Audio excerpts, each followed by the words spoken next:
Anim po ang patay matapos mahulog sa bangin ang sinasakyang mini truck sa Labrador, Pangasinan. Sa investigasyon, papauwi na sana mga biktima na pawang mga empleyado po ng isang solar plant. Bigla daw nawala ng kontrol ang mini truck at umatras po sa pataas na bahagi ng kalsada. Nabangga pa nga ng mini truck ang isang pick-up bago tuluyang nahulog sa bangin. Kabilang po sa nasawi ang driver ng truck. Hindi bababa sa 20 ang sugatan. Sinuspindi na muna ng LGU ang operasyon ng plantang pinagtatrabahuhan ng mga biktima. Magpapaabot din daw ng tulong sa pamilya ng mga biktima. Sapol naman sa video ang napurnadang pagnanakaw sa isang tindahan po dyan sa Capiz. Sa kuha nga po ng CCTV, makikitang pumasok ang babaeng mayroong bitbit na pulang eco bag. Dali-dali po itong tumungo sa sulok kung nasaan ang kahat sa kinuha ang isang bag.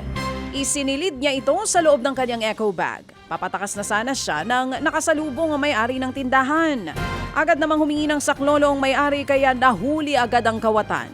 Tinutugis ang 2 pang kasabwat ng suspect kabilang na ang isang nagpanggap na customer para makasalisi ang kaniyang kasama. Samantala, sumailalim po sa assessment ng National Center for Mental Health ang estudyanteng nanaksak ng 7 kaeskwela. Diyan po yan sa General Trias sa Cavite. Ayon po sa nakasamang barangay official, matapos nga ang evaluation sa kondisyon ng estudyante, agad din daw itong pinauwi at niresetahan ng gamot. Nasa pangangalaga na ng kaniyang mga magulang ang nanaksak na dalagita. Nananatili naman po sa ospital ang 7 grade 5 students na sinaksak po ng kanilang kaeskwela. 2 sa kanila sumailalim sa operasyon.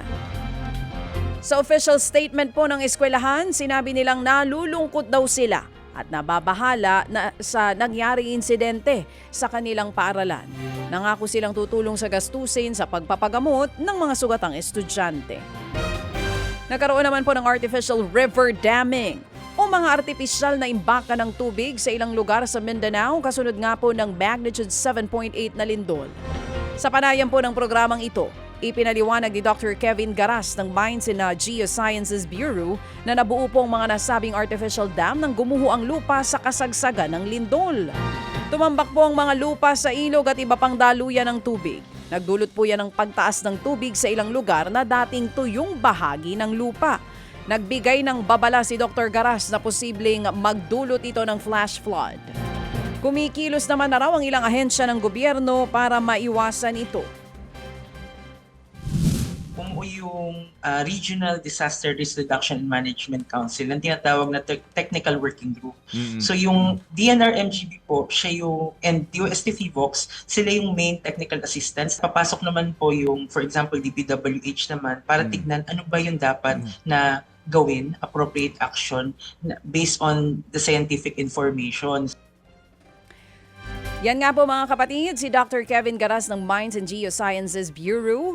Mga kapatid, patuloy po kayong tumutok sa 105.9 True FM para sa totoong balita, impormasyon, music and entertainment. Mag-subscribe sa aming YouTube channel at podcast at sundan nyo kami sa Facebook, Instagram, X at TikTok sa True Network PH. Bisitahin din po ang aming official website, truefm.ph. At panoorin din kami sa True TV Signal, Channel 19. Kami po ang 105.9 True FM. Laging true sa'yo, kapatid.